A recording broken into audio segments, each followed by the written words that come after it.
everyone, Krista Moser here. Today I get to share with you my latest pattern. This is heart cookies. It's for Valentine's Day. It's very sweet. And it actually is a pattern that uses the tiny ruler. So the tiny ruler came out last year. Some of you may remember. It cuts up to 3.5 inches. It's the smallest ruler I've done so far.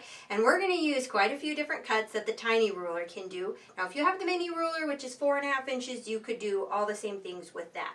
So to start off with, I chose 6 different pinks. So each one of these cookies has 6 shades of pink or whatever you want, but they're just small pieces because, like I said, we're using the tiny ruler. So it's kind of nice to use a variety of things. So I chose 6 different shades of sweet pink to get my, I guess you'd maybe frosting cut from. So what we've got here is a 3.5 inch strip. Open it to a single layer. I like to do that because when you're cutting angles, the bias and straight of grain changes, and when you're cutting angles, you get more cuts out of a strip if you've actually opened it up. So I'm going to open this up to a single layer and put pretty sides up, and then I'm just taking that whole ruler and laying it down on the strip. So from edge to edge, those line up, and then I'm going to trim on either side here.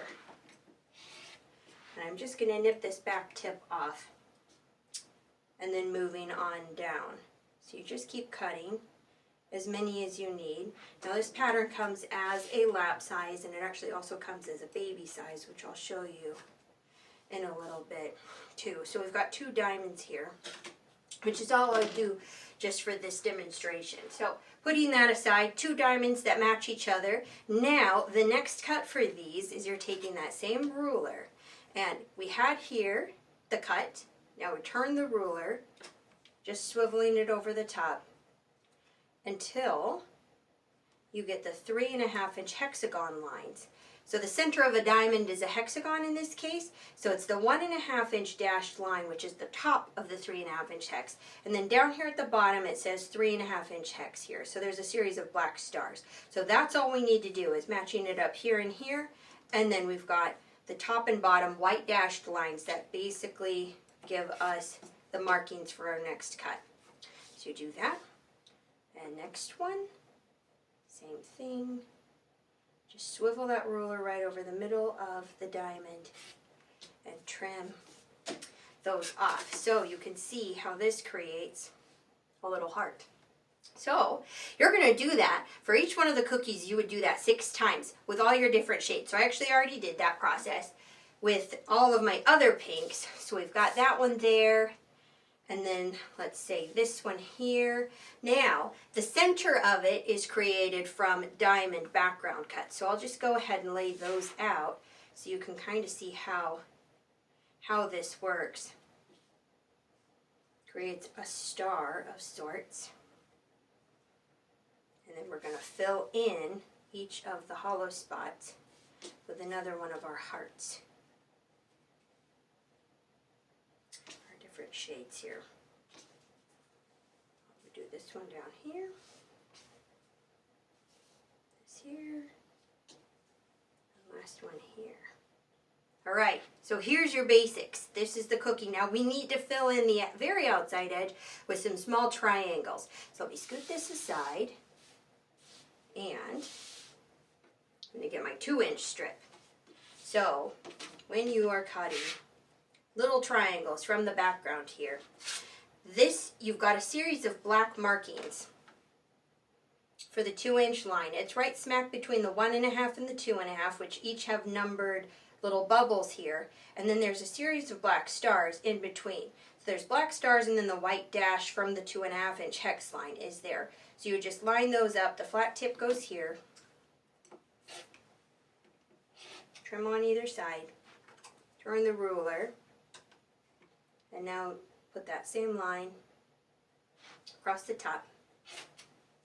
And just like that, work your way down the strip. Just keep turning the ruler to get the next series of triangles. And that you can cut through 2 layers. It's okay. It will work just fine to do that.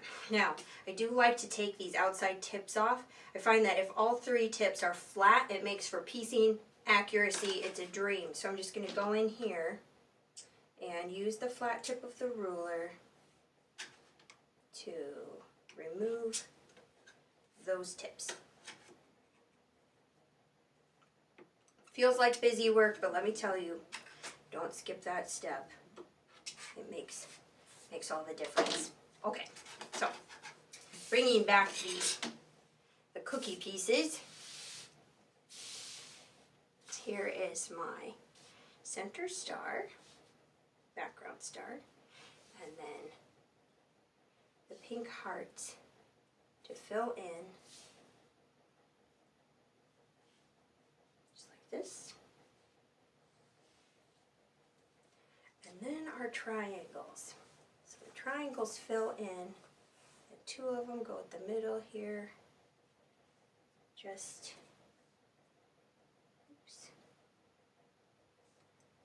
like so.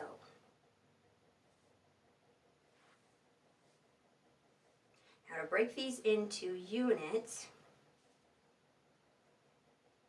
we are going to separate them just a little bit. So if you're in your pattern, then you would be looking here to page 4. So what I've got here is this exploded layout diagram. That's step 8A. But what we're going to do is break them into units. Triangle units is what we're going to build, because if you just tried to assemble something like this, you might get a little confused.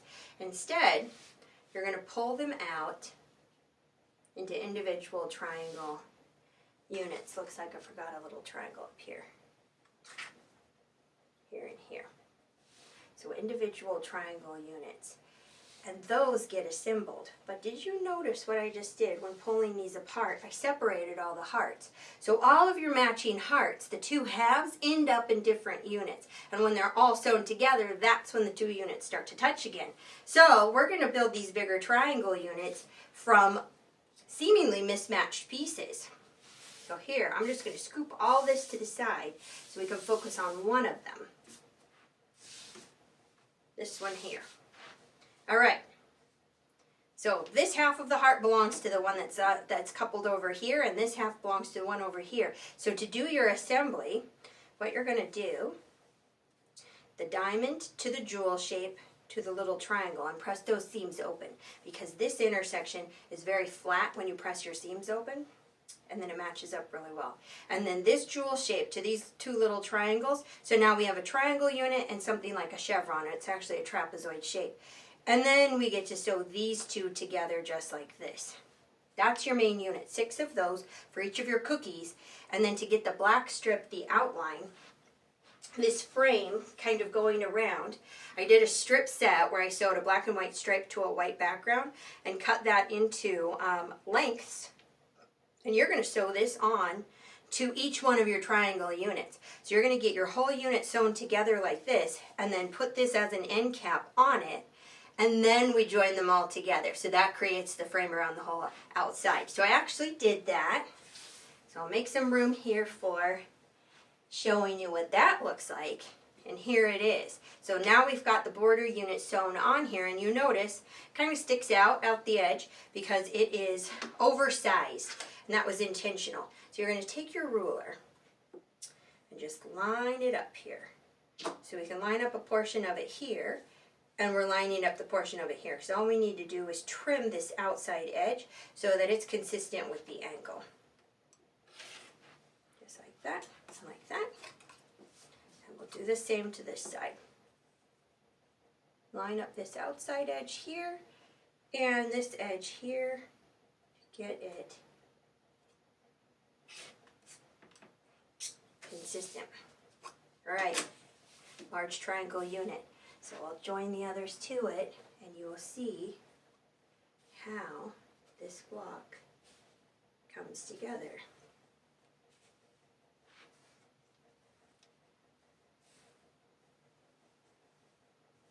Isn't that cute? Okay, so like every hexagon block, what we're going to do is we're sewing it in 2 halves. That's going to be important, because when you sew it in 2 halves, then you don't have to do any fussy piecing. So you think of it in sets of 3, top set of 3, bottom set of 3, and that is all you're going to do, because then we can build our units from there. So skipping on to the rest of the pattern, and then putting it together into rows. Half the block goes into half the next block, half the top goes into half the next block over, so you're building rows across.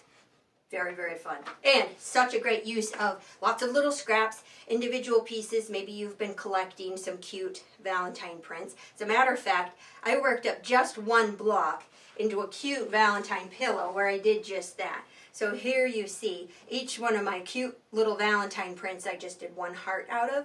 It's a very sweet way to kind of put on display some of those more seasonal prints.